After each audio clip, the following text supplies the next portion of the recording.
I've been asking him pretty much every day for what? At least 35 years. No, that's not correct. Since 1990. That was when I first started asking him every day. Why? I mean, to me, I've got more arguments than atheists do. Why did God invent pee and dust? And my first upset about it is that God is omniscient, so it's in his face forever. Why would you, God, do this to yourself?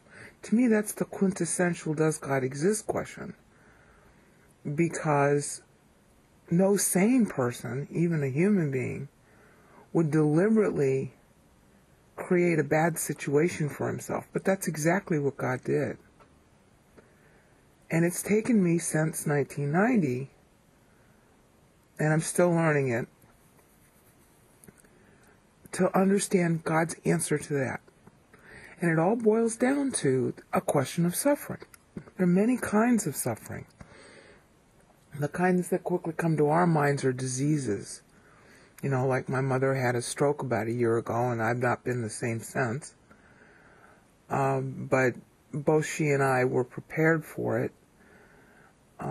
It's really funny because everybody in the nursing home knows the gospel now. It's the only thing that she can speak properly. Everything else she can't speak. Her mouth doesn't work. And, you know, that's the kind of suffering, you know, of our family, the sicknesses, the illnesses, the accidents, the horror, you know, like the rape of Nanking, Auschwitz. Those are the things that we know, you know, the horror of Islam. Those are the things we're all thinking of when we think of suffering. But there are a lot of other kinds of suffering. I mean, why suffer a Windows glitch? So now, port that over. Pretend you're omniscience and you're God. Because one of his attributes is omniscience.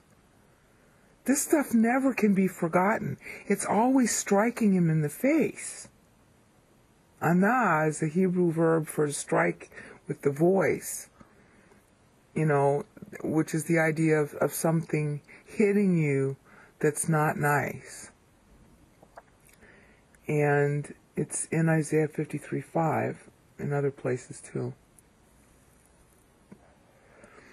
It's always striking him, all this knowledge. It's like he's experiencing everything all at once, past, present, future. It's not like us where we can turn our mind away. All right? He not only, I mean, being omniscient means there's no mind turning away. There's no forgetting. But here's the thing that's the answer to it. He doesn't want to turn away.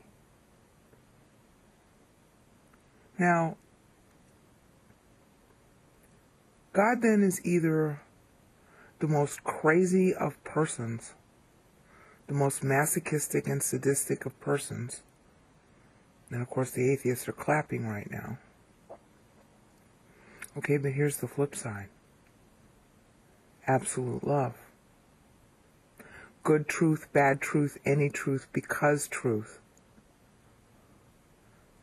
God puts the truth above his own name. That's in his own person, really. That's in Psalm 138:2b. Last clause. Well, love is crazy. Yeah, crazy love to create us. We're nothing but a burden to him forever.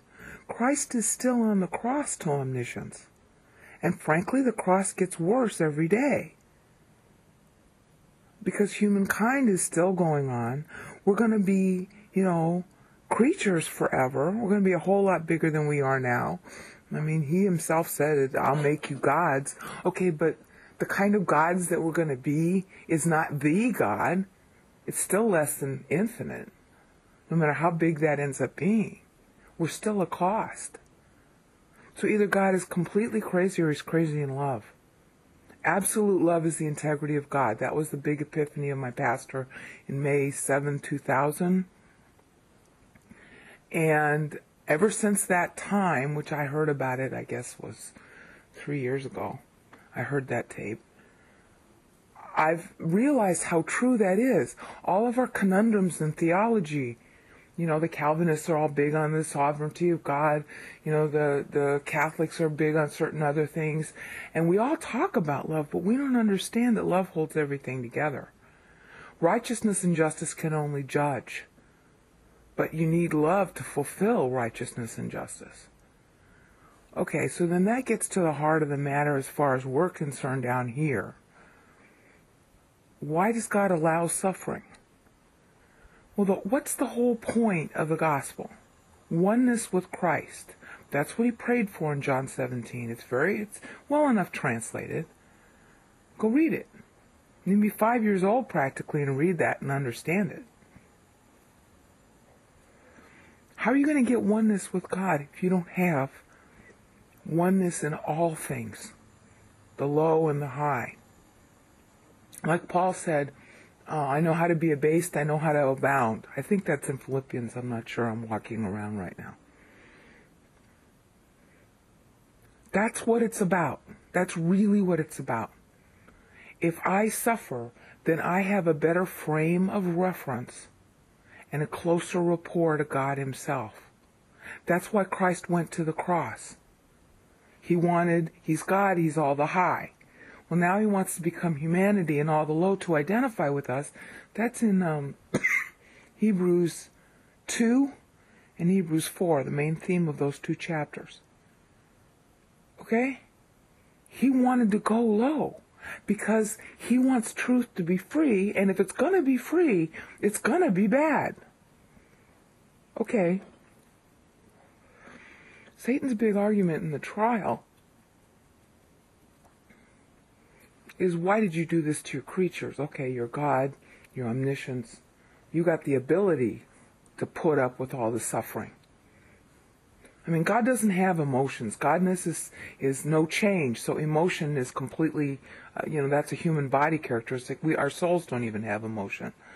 That's a body characteristic that it's a feedback. But